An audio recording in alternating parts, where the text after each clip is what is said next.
আপনারা এখানে? আসামি ধরতে। আসামি? ভালো আছেন আপনি? আপনাকে অনেকদিন যাবত খুঁজছি। মানে কি বলতেছেন এসব? ও, বুঝতে পারছি। দেখেন, রুষা যথেষ্ট ম্যাচিওর, আর ও নিজের সিদ্ধান্তে ওর বাসা থেকে বের হয়েছে।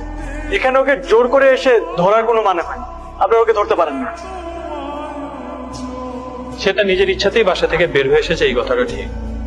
কিন্তু আপনার ইনফরমেশনের মধ্যে ছোট্ট একটা গ্যাপ আছে। উনি বাসা থেকে বের হয়ে আসার আগে ওনার স্বামীকে মেরে তারপরে বাসা থেকে বের হয়েছে। আর কি বললেন? রুষা? ওনার নাম রুষা না, রূপা ইসলাম।